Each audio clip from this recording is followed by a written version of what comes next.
नमस्कार, मैं अंजना और आप देख रहे हैं मधुप न्यूज 24। आइए रुक करते हैं आज की बड़ी खबर पर। सासाराम में बदलाव की उम्मीदें और डॉक्टर सचिन कुमार का रोड मैप, जनता के बीच चर्चा तेज। बिहार विधानसभा चुनाव 2025 जैसे जैसे नजदीक आ रहा है, राजनीतिक सरगर्मियां भी बढ़ती जा रही हैं।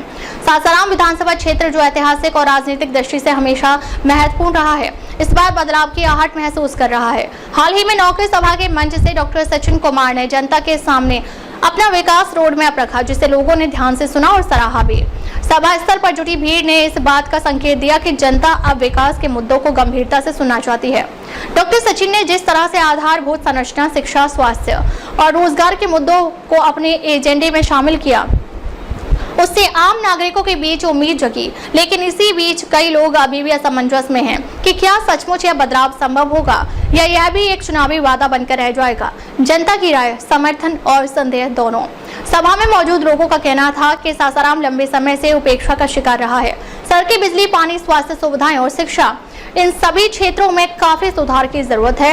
एक स्थानीय युवक ने कहा, डॉक्टर साहब पढ़े लिखे और समझदार व्यक्ति लगते हैं, अगर इन्हें मौका मिला तो शायद सासाराम की तस्वीर बदल सकती है। वहीं दूसरी ओर कुछ लोग इसको लेकर असमंजस में भी दिखे। एक बुजुर्ग मतदाता ने कहा, हर बार चुनाव से पहले नेता बड़े बड़े सपने दिखाते हैं, लेकिन बाद में जनता को वही पुरानी समस्याएं झेलनी पड़ती हैं। अब देखना है कि डॉक्टर सचिन कुमार सिर्फ वादों तक सीमित रहते हैं या वास्तव में काम भी करते हैं। रोड मैप में क्या है?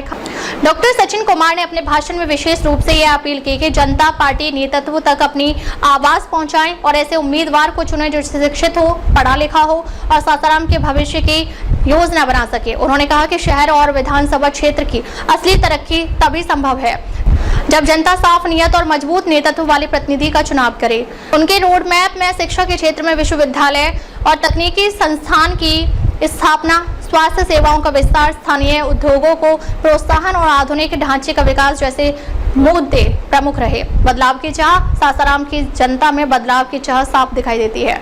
युवाओं का मानना है कि अब राजनीति में वही लोग आगे आए जो ईमानदारी और दूरदर्शिता के साथ क्षेत्र का विकास करें। हम जानते हैं कि इस बार जात पात और सिर्फ पार्टी के नाम पर वोट ना दिया जाए, बल्कि उम्मीदवार की योग्यता देखी जाए, एक कॉलेज छात्रा ने कहा। लेकिन असमंजस क्यों? हालांकि जनता के मन में यह भी सवाल उठ रहा है कि क्या डॉक्टर सचिन कुमार को टिकट मिलेगा, और अगर मिला भी तो क्या वे स्थापित नेताओं के बीच अपनी जगह बना पाएंगे। सासाराम की राजनीति परंपरागत तौर पर बड़े नामों और जातीय समीकरणों पर आधारित रही। सासाराम की राजनीति परंपरागत तौर पर बड़े नामों और जातीय समीकरणों पर आधारित रही है। ऐसे में एक पढ़े लिखे अपेक्षाकृत नए चेहरे को कितना मौका मिलेगा, यह बड़ा सवाल है।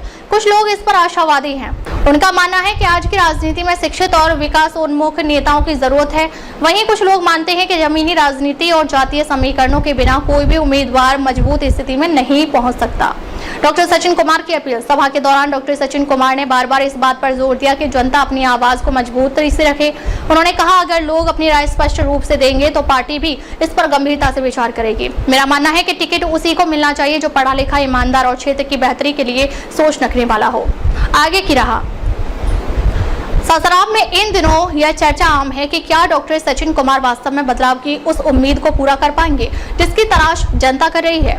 जहां एक और युवा पीढ़ी उनके समर्थन में नजर आ रही है, वहीं बुजुर्ग और परंपरागत मतदाता अभी भी सोच विचार की स्थिति में है।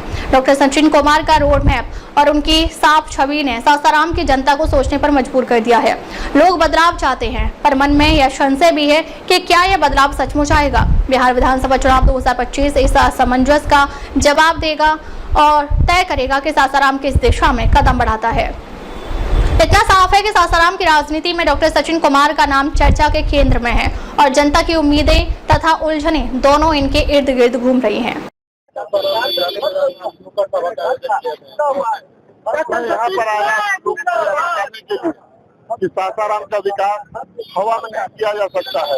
पुराने ढर्रे पर जो नीतियाँ आती थी उसके आधार पर नहीं किया जा सकता है। जितनी भी पुरानी नीतियाँ हैं सब आज ध्वस्त हो चुकी हैं। लोग यहाँ एक गिलास पानी पीने के लिए तरस रहे हैं। लोग यहाँ अच्छी तरह से रोड पर टहलने से भी विमुख हो चुके हैं। मैं आया हूँ एक नया योजना अपनी नीति लेकर के, अपना विचार लेकर के, क्योंकि मैं यहीं का स्थानीय शहरी हूँ, पुराना शहरी हूँ। हमारा सासाराम बहुत ही पुराना शहर है। पुराने शहर को आधुनिक ढांचे में कैसे ढाला जाए, इस पर चर्चा होनी चाहिए। इसका रोड मैप होना चाहिए। एक खाली जगह को प्लॉटिंग करके मकान बना करके कॉलोनी बनाना आसान बात है, लेकिन एक पुराना शहर जहाँ पहले से घर मकान बना हुआ है उसको आधुनिक कैसे बनाए, उसका आधुनिकीकरण कैसे करें, इसके लिए बहुत ही विस्तृत योजना होनी चाहिए। जो योजना मेरे पास यह बताने के लिए मेरे पास रोड मैप यह है कि जैसे कि मेरठ का जो मास्टर प्लान है, हम लोग दिल्ली और बम्बई के मास्टर प्लान को कॉपी नहीं कर सकते। एक जो डिस्ट्रिक्ट टाउन का एक मास्टर प्लान अलग होना चाहिए।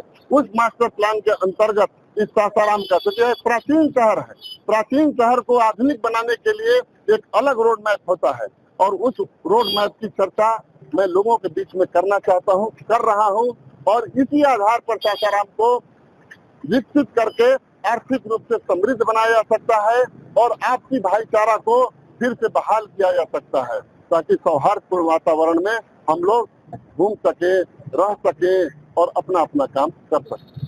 जहाँ पर आप खड़े हैं ये पुरानी बाजार है, अगर कोई भी अनजान आदमी आता है तो यहाँ पे आने से डरता है क्योंकि भीड़ का समस्या और गंदगी की दूर आता है, उसको लेकर क्या है? यही तो हमारा सबसे पुराना सासाराम है। सासाराम मतलब यही होता है, इसीलिए मैं यहाँ पर खड़ा हूँ और ये सबसे प्राचीन जगह है।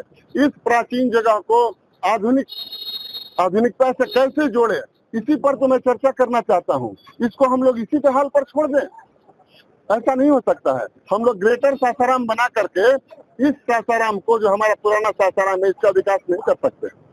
इसको भी डेवलप करना होगा। हमारे जो पुराने शहरी हैं, जो पुराने निवासी हैं, जो आज से 40 साल पहले ठेला पर फुचका बेचते थे, चाट बेचते थे, आज भी उनका परिवार वही काम कर रहा है। कहाँ वो विकसित हुए? उनको उनके हाल पर छोड़ दिया गया है। मैं यही चाहता हूँ कि सबका विकास हो, सिर्फ नए लोगों का विकास मत हो जो बाहर से आ रहे हैं। हमारे यहाँ जो लोग पुराने रह रहे हैं उनका विकास होना जरूरी है। क्या लग रहा है इस बार बिहार विधानसभा का चुनाव मैदान में करने का? बिहार विधानसभा का चुनाव सामने है, उसी के लिए तो मैं जनता को बताने के लिए आया हूँ कि जो लोग आ रहे हैं आप आंख मूंद के वोट मत दीजिए। आप उस उम्मीदवार को समझिए कि उसका व्यक्तित्व क्या है, उसका कृतित्व क्या है, उसका इतिहास क्या है, उसका चरित्र क्या है, वो ईमानदार है कि नहीं, उसकी नीयत कैसी है, और वो कहीं राजनीति को रोजगार बनाने के माध्यम से तो नहीं आ रहा। उसका लक्ष्य कहीं यह तो नहीं है कि इसमें विधायक बनकर के मैं पैसा कमा के अपने घर को आबाद कर दूं आर्थिक रूप से।